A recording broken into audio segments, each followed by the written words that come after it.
Hi friends, my name is Sangram. Let's talk about the integration of Azure Data Factory with Azure DevOps Git today. In a previous video, I had discussed about how to integrate Azure Data Factory with GitHub. Today, let's focus on Azure DevOps Git integration. Like any other source control, it supports the same fundamentals like collaboration, code check-ins, versioning, and branching. So you need collaboration when multiple people work on the same data factory. So Azure DevOps Kit will help you do so. And then you can perform a lot of code check-ins. And yes, you can go back in time and restore a particular version. And again, it supports the fundamentals of branching as well.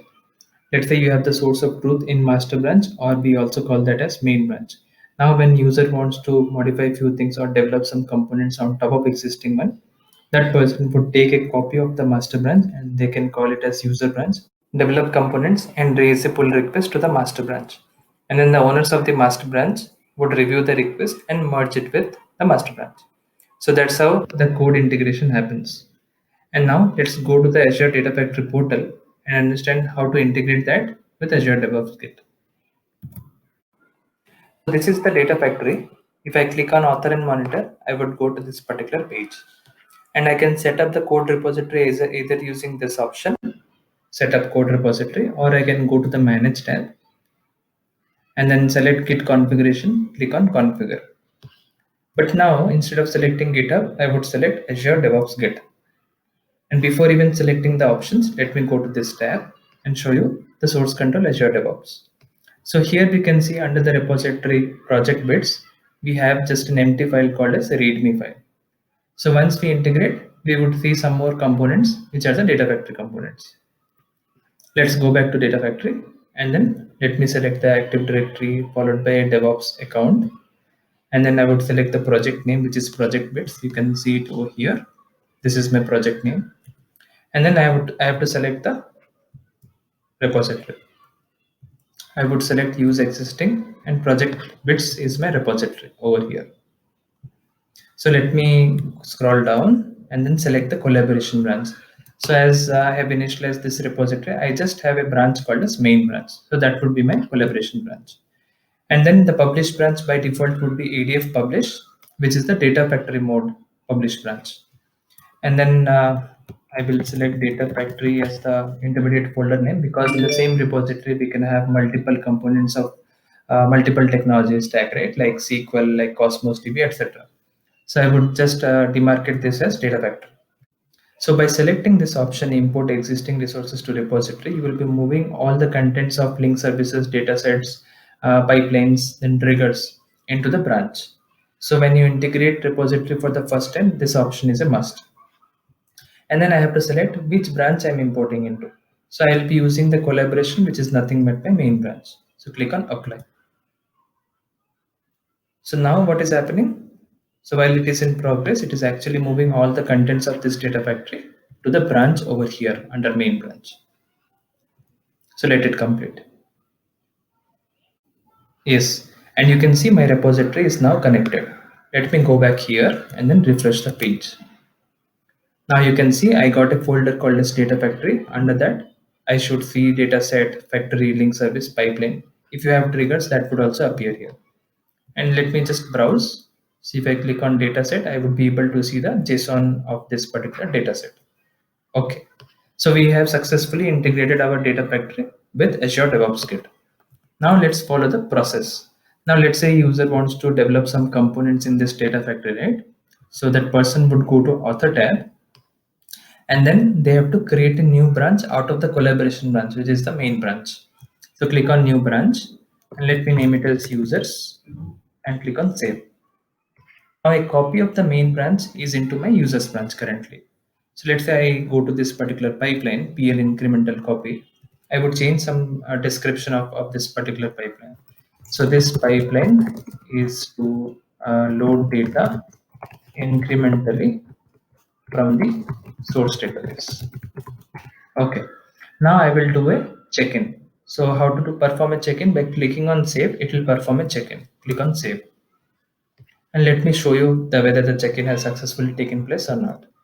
So I will go here. I have modified in this particular pipeline named as PL incremental copy. Okay, let me go to the users branch and then you can see the history over here. Okay, if I go to the main branch, that change is still not there because I have been modifying in the user branch itself. Now let's go ahead and raise a pull request. So you can see here, you can raise a pull request over here. Let's click on this. So here is our PR pull request. Let me modify the title of this PR. Added description. And let me scroll down. And if you have a set number of users to review this PR, you can do so by putting their aliases over here. And then also you can associate your work items here in this pull request. And let's go ahead and create the pull request. So my pull request is created. Let's say I had kept some reviewers to review this pull request. So what they would do, they would come here and click on approve. And let's say we have kept a branch policy in the main branch saying that we need at least 2 approvers. So at least 2 reviewers should come here and click on approve for me to complete this pull request. So you can see that if I come here under the file section, I can clearly see that there was no description earlier. I have added a description here. And you can at the same time, you can see what are the updates, what are the commits that were made. Okay. And once everything is in place, I can click on complete to merge the pull request. So you can also specify certain number of other options. You can say complete associated work items after merging. So the status of the user story or the task would get converted from active to closed. And then you can say delete users after merging. So I don't want to delete any users. I can just uncheck this box. And let me click on complete merge.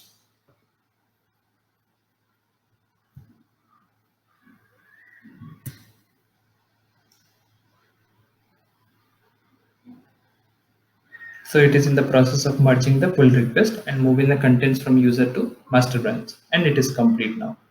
Now let's go back to the data factory, and if I go to the main branch, I should see this description in that particular branch. So let me go here, and then yes, I am able to see the description. And now I would do a publish. So you can only do a publish from your collaboration branch, which is the main branch. Let's do a publish. So we are doing the publish for the first time. So you can see here what are the pipelines that got a change, and then we need to publish that pipeline. So click on OK. And this particular change would go to the data factory mode. And we can see in the notification tab that the publishing is in progress. Okay, this is complete.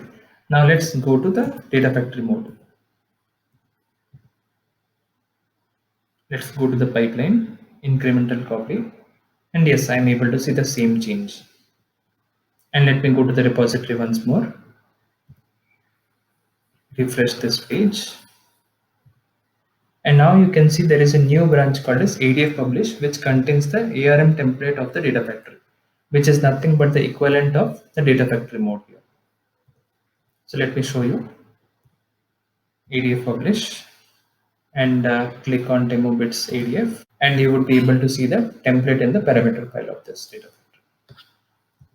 So that is what I wanted to showcase you, how we can integrate data factory with Azure DevOps Kit, at the same time follow the concept of branching and a user raising a pull request to the master branch, and how it gets integrated to the data factory. I hope you liked the video. Please like and subscribe. Happy learning.